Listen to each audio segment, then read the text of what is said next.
Alrighty. It is a good day, my relatives. Thank you for being here and joining us today. Yeah, one more round of applause for you.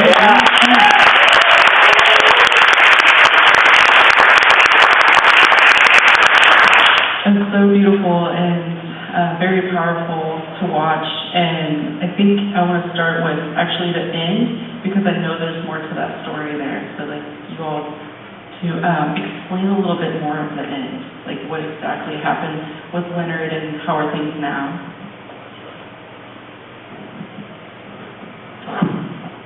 Yeah, thank you, everybody. When we made this film,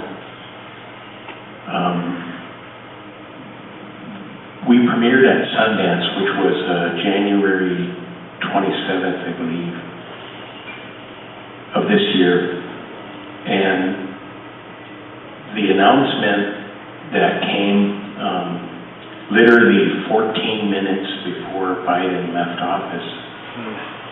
He was already at the inauguration on TV, but it took 14 minutes. He spared it 14 minutes. And we at the time did not know, because that occurred in January too. That was the 20th, right? I believe the 20th of January, the 19th of January. So we were prepared for him not to get clemency, but we were also prepared in the event that it did occur. We had to take a gamble, and I mean, right up until that moment where you see the Indian Collective workers, right when we just didn't know. So when that came about, and then we're premiering just a week later, we really had to do a very rushed ending to try and incorporate that news. And how things have shifted now that we've had a little bit more time and space from that day, we integrated a lot more of the advocacy that led to Biden making that decision. And we weaved it into the film a little bit more tightly and not so abrupt like it was here, and kind of explains how that went in. So we were definitely prepared, but at the time of this version of the film, we really didn't know how things were going to go. And literally right before we premiered at Sundance, we finished 36 hours before we premiered.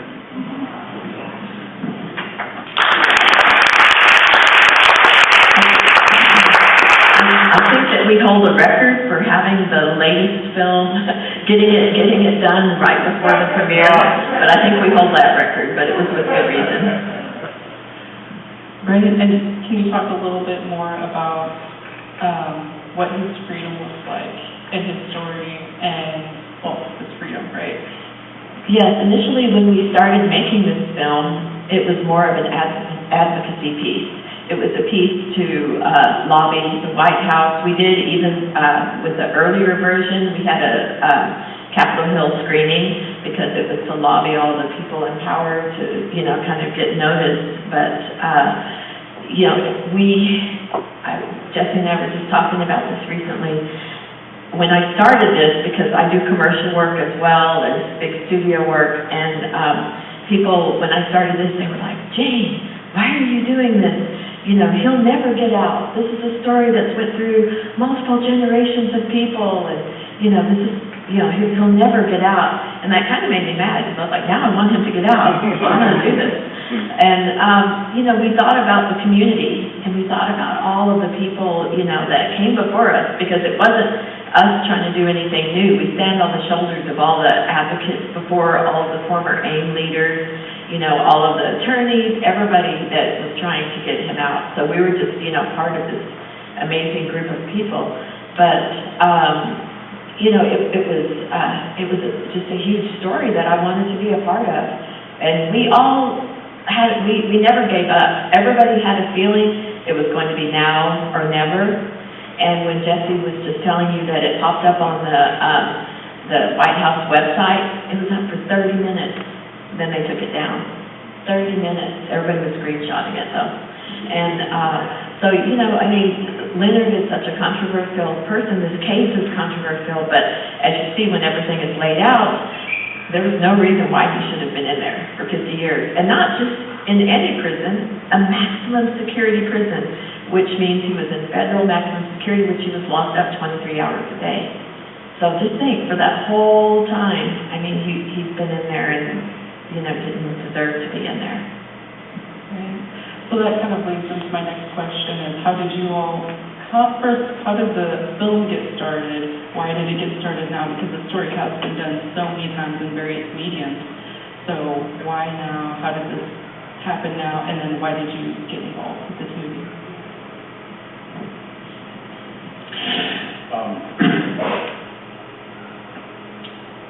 There's a couple factors that came to play. I co-directed alongside an investigative journalist by the name of David France. And David, as a young person, was captivated by the real-time events in the 70s that he was witnessing unfold on daily news. It's a national news story, obviously, the biggest manhunt in the history of the United States. And it had a profound impact on him. And he followed the story as a journalist while it dominated the headlines through the 1980s and into the 90s. But then it seems kind of like after the Clinton, when Peltier came close to clemency with Clinton, and then he didn't make the cut, that it started to change and even fade away from the mainstream consciousness, I guess. It still stuck with David, and obviously in Indian country, like Jane and our other native producers, the story was relevant all throughout that time. It never really faded in Indian country. It kind of did, maybe, you could make an argument. But in Indian country, it was always up in front and center for many years. And I think that the spark that caused this was David's revisiting, because he didn't have any idea where things stood. And then that question plugged himself into Jane and Indian country, whose interest in Leonard's story was very passionate. And I really credit our native producers and Jane for implementing that passion to get this done as soon as possible. Why now? Why not 10 years ago? I don't know. I mean, I wish we could have done it sooner. So I have lots and lots of thoughts, of course, and ideas, but so I wanted to thank you for putting this together in this really cinematic way, because I've had my own story in my mind of how it looked, how it might have looked, you know, but to see the art that you all put together through archives, and I can't imagine sifting through all of these archives and going through all of this information and then trying to distill it down to something that a general audience can understand. I'm sure there were so many times where you had to cut things that was really hard to cut. And as a filmmaker myself, that's always something I'm up against. But I just wanted to talk about how visually important this film was, and creative and beautiful and powerful, and wondered if you had any extra thoughts to add to that, or any behind the scene stories you wanted to share about all of that? Sure. Well, the story, just, for you as the audience, we wanted you to understand really what happened that day. So you're talking about 50 years of archival that we went through, and we have an amazing archival producer, and her name is Emilka. And she's fantastic because we had to sift through so much. And just for anybody that's a filmmaker out there, archival is very expensive because you have to pay to license it, and sometimes you have to pay to just look at it because we need to figure out what goes into the film. So, that's a big, you could just make a film on that, like putting 50 years of archive. I've never worked with so much archive. And then also we wanted people to understand what happened that day. So you have to remember, like some of the footage is not great, right? And some of the audio is not great. And we wanted people to know, what was the shootout? How did it happen? Because we've all been to Jumping Bull. We've been there several times, and we had drone of Jumping Bull. But we wanted to show you, like, what that shootout, that's unnecessary shootout that happened. And you get to see the map. You get to see where the cars were. You get to see where the houses were. And we used AI on that, which was, really important because, we could place the cars where we wanted to place them. We could show where the people were running. And so to me, that clears up a lot of questions. I talked to a lot of people after they see the film, and that's the part they like. They're like, I really like that because I really understood, because all everybody basically did was just read about what happened. There was no footage. And then I also want to point out that the majority of us are Native people, and this is the first time that this story, a Native story, has been told from Leonard's point of view and from a Native point of view with Native filmmakers. The last film was about 30 years ago, a little over 30 years ago, and Dino Butler has not spoke to anyone, but by us being Native, that opened a lot of doors and people were willing to share their story.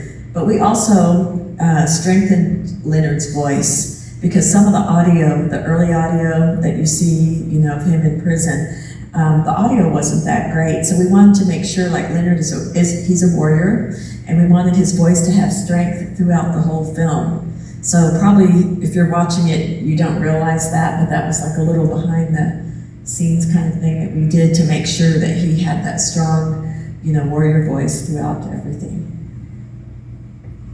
And I really want to, again, Jane, David, Jamie, who's our story, one of our story producers with Jane. Every single day, Monday through Friday, we would just go down every single rabbit hole that we could. And we would try to find intersectionality through all of these headlines and news stories. And it extends far beyond Jumping Bull in South Dakota. Almost every state, it touches every state. It almost touches almost every community. And as someone who was born in Pine Ridge, grew up around Pine Ridge, and I would hear, I grew up amongst goons and AIM. But I never really inserted myself into any of that, and I never really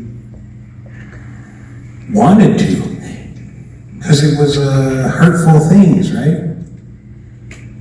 But I would hear little things here and there.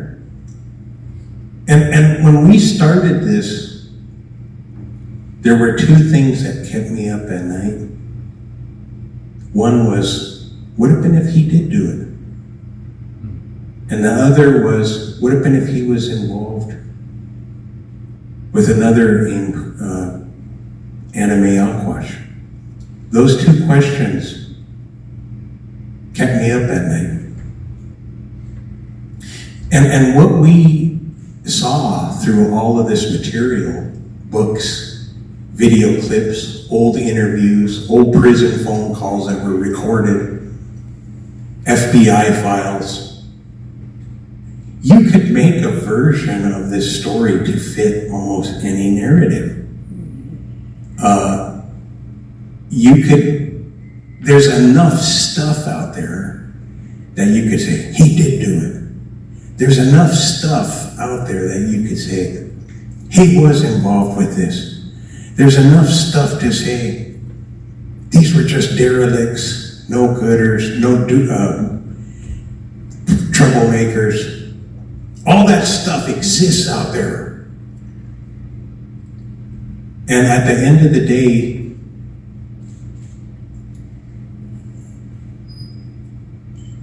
I think what haunts me is all the people that were killed in the reign of terror that weren't investigated, that murderers got away and lived their whole lives.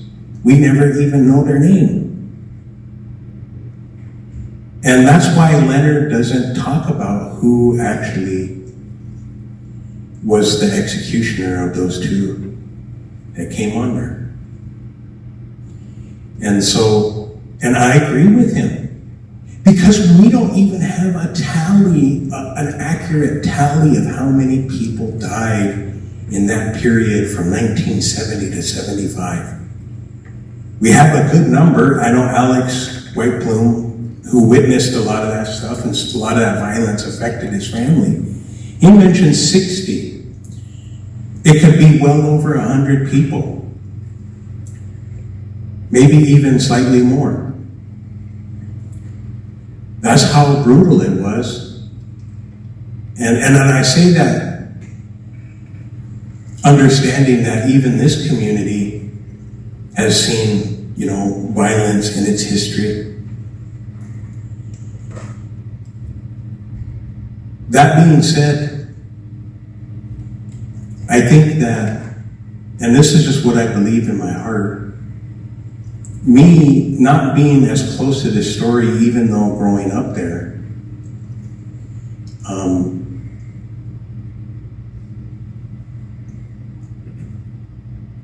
it just felt like something was pushing me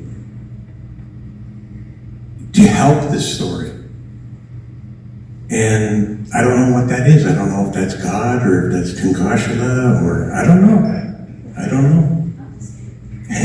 Jane was the majority. But there was something really pushing us. And I think that's why we were able to do this so swiftly, and amongst those challenges that you mentioned, hours of archive that we have to sift through.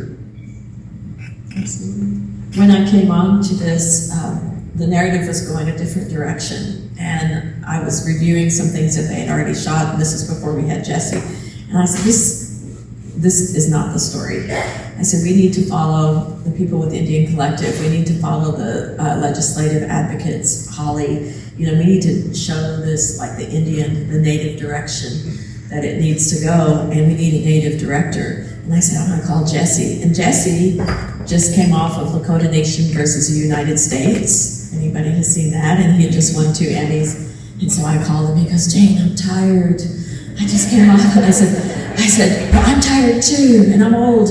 But you need to do this, because Jesse, you're from there. You're from up there. This is a story that's directly, relates to you and to your relatives, and it needs you. He goes, let me think about it. I kept texting him, kept calling him. And when he came on, we had that positive shift in the story. Took it a whole different direction. And I'm really glad that we did. So, and thank you, Jesse, for letting me bug you, because that's what producers do. Thank you for adding that.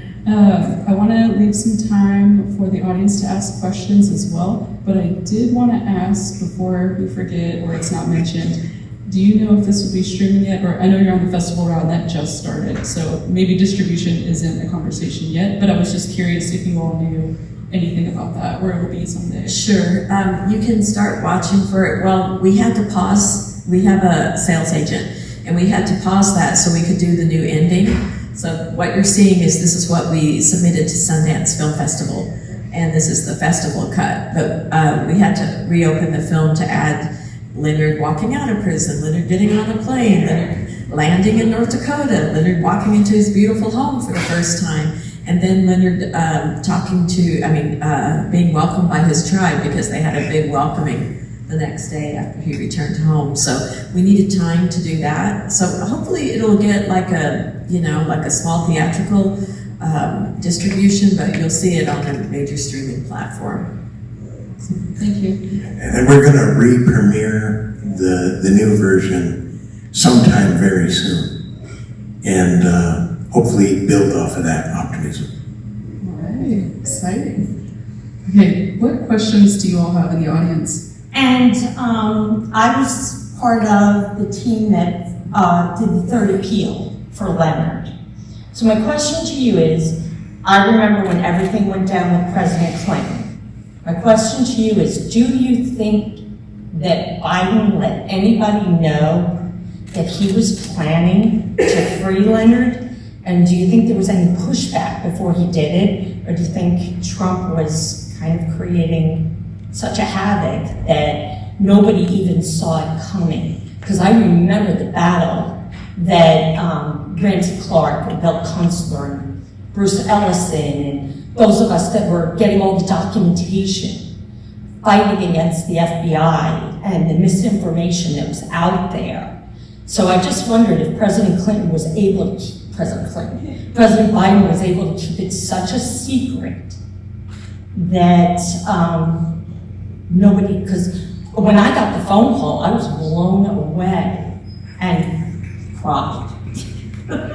And thank you for this film, because this film is wonderful. Amen. And really, truly, an end to a very long history that people need to know, because they're still not teaching it in our schools.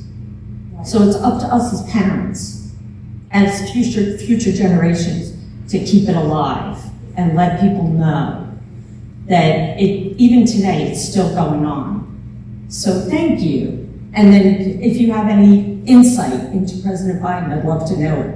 Sure. We have a little insight into Clinton as well, because, Clinton's in New York, and we were talking to his office and possibly going to interview him. And then at the last minute, he said, his office said that he was trying to get his memoirs done and finish his book, so he didn't have time. But that's the Clinton insight. So on Biden, we got a tip on that Thursday. We got a tip on the Thursday before that Leonard was going to be free. We didn't know when or how. And when I watched this film, I was looking, I said, God, look, Holly's all broken out. She had pimples. Nick had pimples. I had pimples. I haven't had pimples since I was in junior high. But we were just all on the edge, right? It was a really huge thing. And so we had a crew down. We didn't know what was going to happen. How was he going to be, because we had never been that far. Okay, so there's a tip, his name, that he's on the list, right?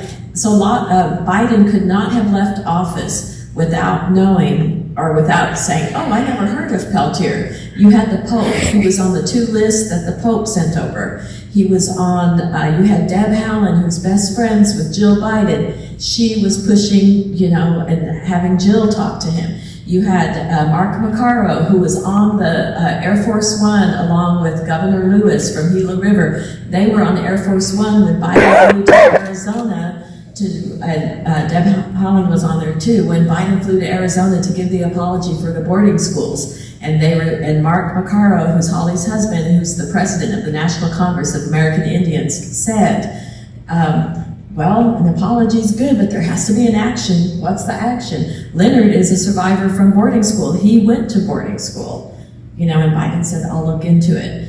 So you have all of these, remember the 1,000 points of light? Now we're going to say 1,000 arrows, right? You had all of these arrows coming from all directions of a lot of Native people and non-Native people that were doing this. So we didn't know when it was going to be, and I can tell you from probably Jesse too, from that Thursday until we found out at 11:48 or 11:46 in the morning on Monday, We were all sleeping minimal hours because the White House refreshes their website at 12:01 a.m. It refreshes. So we were like, everybody was awake in their different time zones, trying to, refresh and look and see, and all these lists were coming out. People were texting me, "Oh, Jane, I'm so sorry.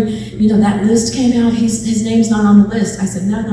Don't even do that. Leonard is too high profile. His name is not going to be on a massive 1,500 person list or 1,200.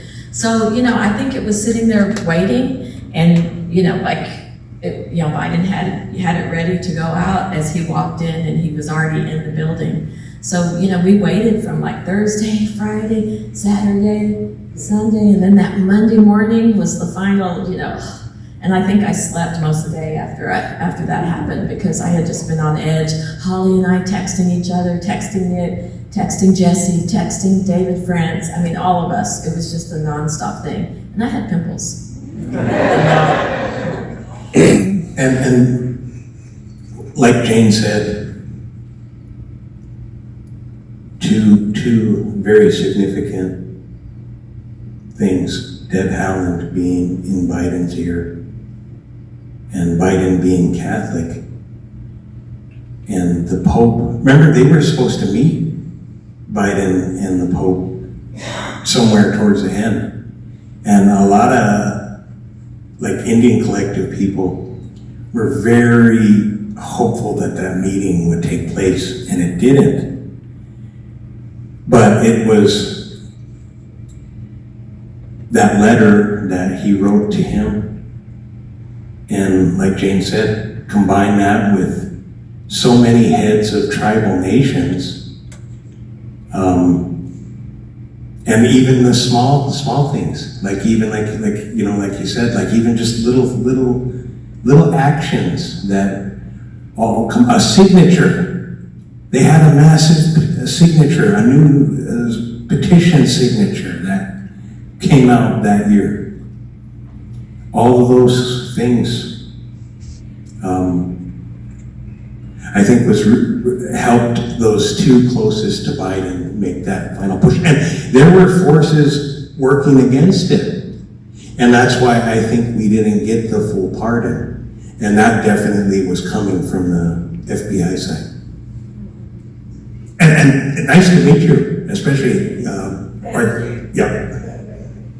yeah. So, and I think even the forces of the Creator helped, because you remember he had his pardon, and you saw that there was a letter that came out from James Ray, right?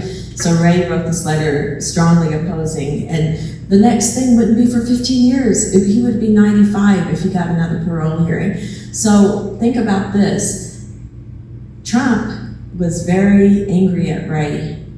Ray had a target on his back. So when Trump was going to come to town, Ray did not want to be in town. He resigned. Do you remember he resigned? And he left. Okay, so who's in that position? Who did Trump appoint? Kash Patel. And so could Kash Patel just walk into that office and take over? No, he had to go through a Senate confirmation hearing. So that left a little, bit of wiggle room, kind of left a little opening there, because had there been somebody that was there, you can guarantee there would have been more of opposition from the FBI. So I think that, and even when Kash was getting his Senate confirmation hearing, he spoke against Biden giving clemency or doing the commutation for Peltier. You can Google it and look, and he was like, "Your president, the Democrat, just gave commutation to a known murderer." He said that in his confirmation hearing. So yes, there would have been, but see, the forces that be, it kind of just left that opening in the FBI.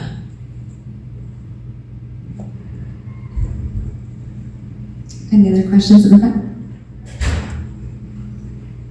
On that same topic, as we know, you don't have to wait until the end of the presidential term to grant pardons. What's the theory? Was there pressure on Biden earlier in his term to grant a pardon, and what's your theory as to why he didn't?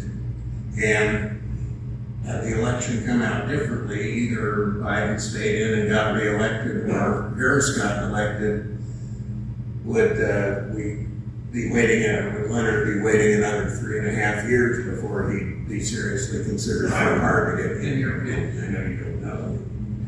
Well, there's a couple things, you know, like, one, and this is what I always appreciate of Indian country. The negative outcome is more oftentimes anticipated. And you know that probably won't get the favorable outcome that you desire. But that doesn't stop anybody. So they were already, a lot of the Indian collective people and probably others were already looking at the new admin under Trump and possible avenues to reach out to him. And one of those was Robert Kennedy, who has a connection to Indian country and is a Peltier supporter, I believe. So they were already thinking ahead in that way, right? Why couldn't Biden have done it sooner? I don't know. To the lady that said, worked in Clinton, and you might remember this name, Janklow. And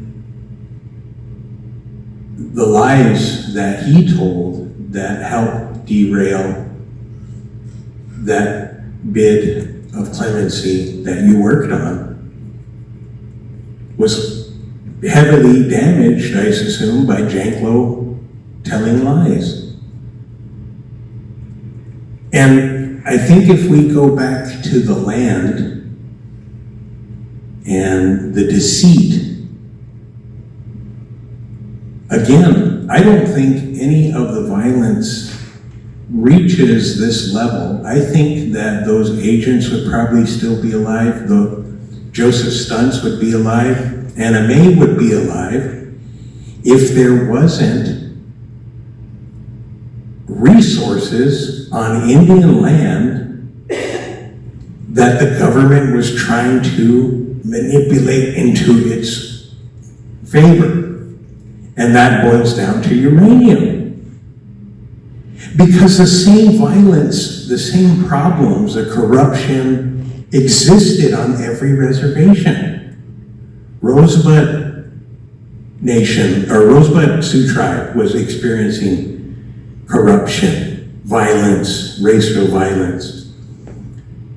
Cheyenne River was experiencing corruption, racial violence. The only difference between those places and Pine Ridge is Pine Ridge had a boatload of uranium sitting under there on land that was declared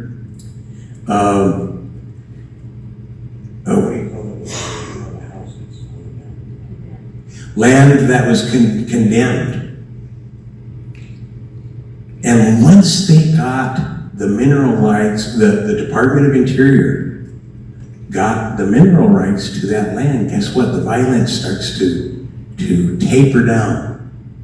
The military fatigue start to disappear.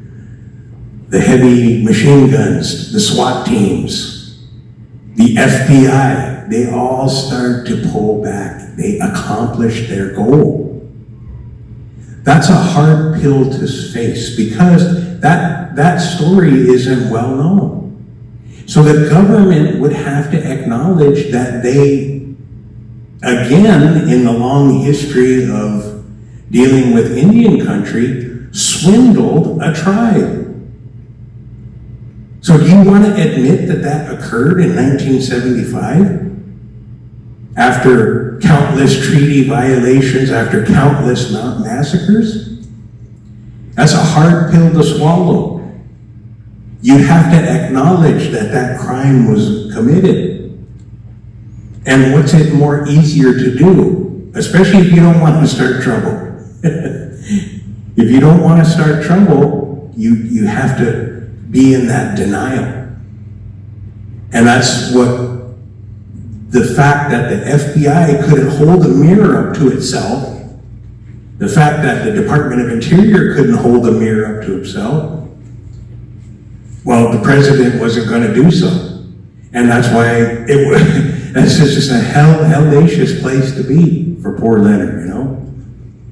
Because you have to admit that you had a darker role in things. And nobody wants to admit that. And I can speak a little bit on your question. So think about Peltier. It was a 50-year drive for clemency, right? 50 years, 9 presidents. A lot of people, I learned so much about government, I thought I knew. I didn't know hardly anything, but I did think I knew. But any seated president can give clemency or a commutation to anyone at any time, But it's always those 9 weeks between the election and when the new president takes over, the peaceful transfer of presidential power takes place. So there's that 9-week period. So that's why you always see a rush of people getting, and it was actually presented to Biden prior to him leaving office way before. But Kamala was running, and he didn't. The response that we heard at that time was that he, didn't want anything to, bother her campaign or come up, in her campaign. So that was one reason why it didn't happen with President Biden. But we still, as Native people, always say thank you, President Biden, because he actually did it. Compared to 8 people before him, to 8 predecessors. And even Leonard himself didn't believe it. I mean, when you see the little thing that happened after this and they walked into the prison that day had no visitors, no visitation. So Holly asked one of the prison guards, can you take a message to Leonard and tell him that he got a commutation? And they have a weird phone system, so it's like they get minutes, kind of like how the old cell phones used to be. And so he had ran out of minutes, and it wasn't because he didn't have money on his account. The new minutes didn't take over until like the next day. So they couldn't talk to Leonard on the phone. So she asked that a message be taken to him. Guess what? Was the message taken to him? No. So when he got his minutes the next day, he called and said, how is everything? And they're like, Leonard, you're getting out. You got a commutation. He said, I don't want to believe it until I see it on paper. So they printed the paper that came from, that was uploaded and that came from Biden's office. And so there's a picture. You remember that picture of him holding that? Because he himself didn't believe it. And the day that he got to walk out, 30 days, he walked out on the 19th, so 30 days after the commutation, because there's some time in between. That day when Holly and Nick went to get him because he wanted them to come in and escort him out and to pick him up, the doors that you saw them walking in, they're these electric doors, they were like stuck. So what you do is you walk in through those first doors and the doors behind you close, then another section of doors open, and then you walk in. Well, the guards were fiddling with the front doors because they opened and they were stuck open. And Holly was kind of little miffed because they never gave him the actual, message that she asked for that day, and she asked very nicely. And she looked and she said, you know why your doors are stuck? And then the prison guards were like, why? She said, because the creator wants Leonard Peltier to walk out, straight out these doors, and after he's gone and he's off the premises, then your doors are going to be fine. So I thought that was really funny.